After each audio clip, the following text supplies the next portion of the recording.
ये उन बहनों की आवाज़ है, आप महसूस कर सकते हैं कि जिनको कभी सर्दी, गर्मी, बरसात, धूप किसी भी तरह की मौसम हो, लेकिन उनके पास घर नहीं था, हर मौसम उनको परेशान करता था कि आयुष्मान भारत के ज़रिए आप किस 5 लाख रुपए तक का इलाज करा सकते हैं। और जो 3 तलाक से पीड़ित महिलाएँ थीं, लेकिन जब कानून बनता है तो उनको एक अधिकार मिलता है, एक ताकत मिलती है, वो सब महिलाएँ भी बोल रही हैं। वो 5 करोड़ मिली। मोदी जी ने 9 साल के अंदर वही स्कॉलरशिप 5.5 करोड़ कर दी। शुक्रिया मोदी भाईजान। बीजेपी अल्पसंख्यक मोर्चे का नया प्लान, और इसी प्लान के तहत भारतीय जनता पार्टी 2024 चुनाव के पहले एक बार फिर से एक नए समीकरण के साथ लोकसभा चुनाव में उतरने जा रही है। 15 जनवरी के दिन जहां एक और बीएसपी में बड़ा कार्यक्रम होगा, तो वहीं बीजेपी अल्पसंख्यक मोर्चा 2 बजे के करीब क्राइस्ट चर्च कॉलेज लखनऊ में एक बड़ा सम्मेलन करेगा, जहां मुस्लिम महिलाएं बड़ी संख्या में पहुंचेंगी। और इसकी पूरी रूपरेखा तैयार की है बीजेपी अल्पसंख्यक मोर्चे के प्रदेश अध्यक्ष बासित अली जी ने। बातचीत करेंगे और जानेंगे कि क्या है शुक्रिया मोदी भाईजान कार्यक्रम। बासित जी, ये जो कार्यक्रम की थीम आप लोगों ने तैयार की है, न दूरी है न खाई है, मोदी अपना भाई है, और शुक्रिया मोदी भाईजान कार्यक्रम, सबसे पहले ये कहाँ से आप लोगों के दिमाग में आया और ये पूरा प्लान क्या है? ये उन बहनों की आवाज़ है, आप महसूस कर सकते हैं कि जिनको कभी सर्दी, गर्मी, बरसात, धूप किसी भी तरह की मौसम हो, लेकिन उनके पास घर नहीं था, हर मौसम उनको परेशान करता था। लेकिन जब मोदी जी प्रधानमंत्री बनते हैं तो उनको आवाज़ देते हैं और उस आवाज़ में रह कर के वो फ़ील करती हैं कि हाँ, किस तरह से हमारे जीवन में सुधार हुआ है। तो वो सब महिलाएँ, वो बच्चे बोल रहे हैं, शुक्रिया मोदी भाईजान। ऐसे ही अगर आप किसी गरीब की पीड़ा को समझें, तो बीमार होने के बाद उसकी अगली चिंता हुआ करती थी, बीमारी से ज़्यादा दर्द उसको हुआ करता था कि अस्पताल तो चले जाएंगे, बिल कहाँ से देंगे, पैसे कहाँ से लाएंगे, किस तरह से इलाज होगा। उसके लिए मोदी जी ने व्यवस्था की कि आयुष्मान भारत के जरिए आप किस 5 लाख रुपए तक का इलाज करा सकते हैं। ये अपने आप में बहुत बड़ी योजना थी और चल रही है लगातार, इससे बहुत गरीबों का लाभ हो रहा है। ऐसे लोग बोल रहे हैं शुक्रिया मोदी भाईजान, जिन्हें घरों में शौचालय नहीं था और उनको सोने से पहले चिंता हुआ करती थी कि सूरज निकलने से पहले उठना है, रोशनी से पहले जो है शौचालय करके घर भी वापस आना, कोई देख न ले, जंगल जाना पड़ता था, बीमारियाँ लगती थी। अब वो किसी भी वक्त उठ करके अपने सोच के लिए जा सकती हैं। उनकी उसको ना उन्होंने इज्जत घर दिया, उन्होंने खुश होकर के। ऐसी महिलाएं कह रही हैं शुक्रिया मोदी भाईजान। और जो 3 तलाक से पीड़ित महिलाएं थीं और जिनको शादी होने के बाद एक डर रहता था कि कब उनका पति उनको 3 बार तलाक बोलेगा और घर से बाहर निकाल देगा, लेकिन जब कानून बनता है तो उनको एक अधिकार मिलता है, एक ताकत मिलती है, वो सब महिलाएं भी बोल रही हैं कि शुक्रिया मोदी भाईजान। ऐसे ही एक बहुत छोटी सी बात अगर आप करें तो आपने देखा होगा रसोई के अंदर धुआं निकलता था और जब माएँ बहनें खाना बनाने के लिए पहुंचती थी तो वो हमारे लिए तो खाना बनाती थी, लेकिन उनकी आँख से आंसू बहते थे। उज्ज्वला योजना के माध्यम से जब उनको गैस का कनेक्शन मिलता है, अब वो खुशी के साथ, हंसी के साथ, मुस्कुराहट के साथ खाना बना करके जब परोसती हैं तो भी बोलते हैं शुक्रिया मोदी भाईजान। तो ये इस तरह की योजनाएं मोदी जी लाए कि मुस्लिम महिलाओं के ख़ास तौर से जीवन में एक सुधार आया, उनको सुविधा मिली, उनको अच्छा लगा, उनकी कठिनाइयाँ कम हुई। वो सब कह रही हैं कि ना दूरी है ना खाई है, मोदी हमारा भाई है। केवल ये बासित जी, ये तो आपका पक्ष रहा।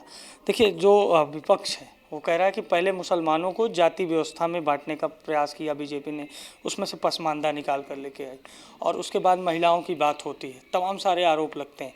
विपक्ष का ये दावा है कि 3 तलाक कानून और तमाम अन्य कानूनों का सहारा लेके जो मुस्लिम यूथ है या जो मुसलमान तबका है उसको डिमोलिश कर रही है बीजेपी, उसको कमज़ोर करने का प्रयास कर रही है, अपने मंसूबे को कानून के रूप में वो एक नया अंजाम दे रही है। तो ये इतने सारे आरोपों के बीच जब ये आप सम्मेलन करेंगे लखनऊ में, जहां प्रदेश अध्यक्ष भूपेंद्र चौधरी होंगे, ब्रजेश पाठक होंगे जो डिप्टी सीएम हैं, और तमाम आपके पार्टी के बड़े नेता शाहनवाज हुसैन भी आ रहे हैं, एक चुनौती भी होगी भीड़ जुटाने की, लोगों को समझाने की, अपनी नीतियों के बारे में महिलाओं को जागरूक करने की। देखिए, 60-65 साल तक उनकी सरकार रही। उनकी सरकार में टोटल मुस्लिम्स को, अल्पसंख्यक को जो स्कॉलरशिप मिली वो 5 करोड़ मिली। मोदी जी ने 9 साल के अंदर वही स्कॉलरशिप 5.5 करोड़ कर दी। कहाँ गए थे उस वक्त आप लोग? आपकी सरकार रही, आपने हज का कोटा 95,000 कर पाए 60 सालों के अंदर। मोदी जी उसी हज के कोटे को 1,75,000 कर देते हैं 9 साल की सरकार में। आप कहाँ चले गए थे? मोदी जी दुनिया के हर उस मुल्क के अंदर गए जहाँ मुसलमानों का जुड़ाव है, मुसलमानों का इतिहास है, मुसलमानों की खानकाहें हैं या मुसलमानों के इस्लाम से ताल्लुक़ गहरा है, और उनके साथ अपने ताल्लुक़ अच्छे किए, उस ताल्लुक़ का फ़ायदा हिंदुस्तान के मुसलमानों को मिला। ऐसे ही अगर आप बात करें तो जो हमने बातें कही जब इनकी सरकार थी, तो ये बात करते थे दंगों की, बात करते थे भाजपा से डराने की, बात करते थे आपके अधिकार ले लेंगे, इनको वोट नहीं देना है।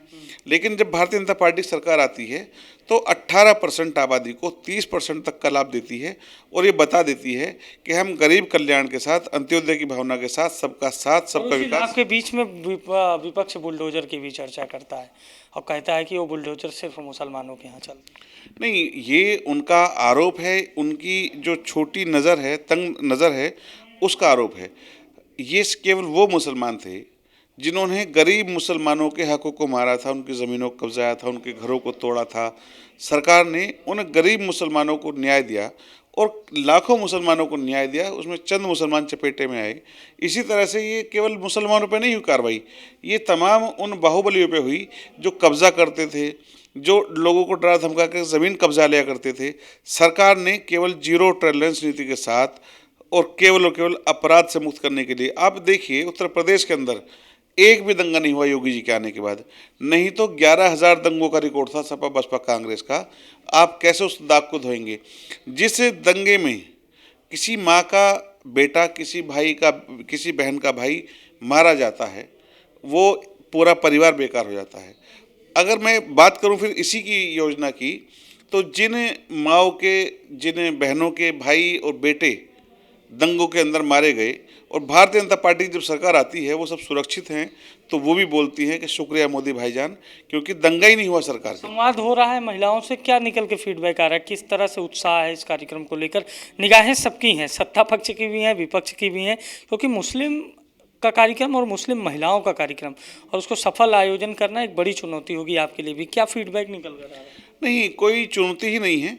आप अगर देखते हैं तो 3 राज्य में हम जीते हैं, वहाँ मुस्लिमों की माओ बहनों ने भी बड़ी तादाद में वोट दिया है, और इस बार उत्तर प्रदेश में बड़ी तादाद में वोट मिलने जा रहा है, और खुश हैं जिनको लाभ मिला है। अगर 2,61,00,000 मुसलमानों को उत्तर प्रदेश के अंदर केवल राशन मिल रहा है, आयुष्मान भारत का लाभ मिल रहा है, उज्ज्वला योजना का लाभ मिल रहा है, तमाम ऐसी कोई योजना नहीं है जिसके अंदर अल्पसंख्यक समुदाय की बड़ी भागीदारी ना हो और आबादी से ज़्यादा।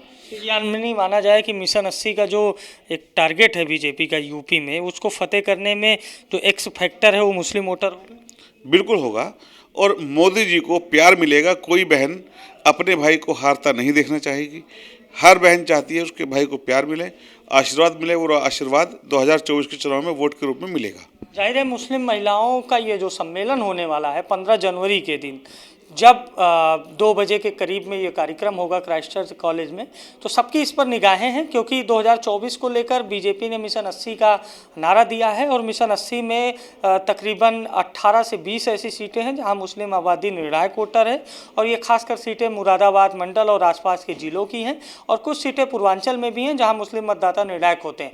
ऐसे में मुस्लिम समाज को कहीं ना कहीं बीजेपी ने जिस तरह से प्रभावित करने का काम किया है अपने काम के दम पर या अपनी योजनाओं के दम पर, उसी का एक नज़ारा होगा 15 जनवरी को शुक्रिया मोदी भाईजान सम्मेलन। और इस सम्मेलन की सफलता ही 2024 की जो बीजेपी की मिशन 80 की रणनीति है उसकी जो पहला एक उदाहरण है वो देखने को मिलेगा उसी सम्मेलन में। लखनऊ से सहयोगी आयुष के साथ मैं अभिषेक, द लीडर हिंदी।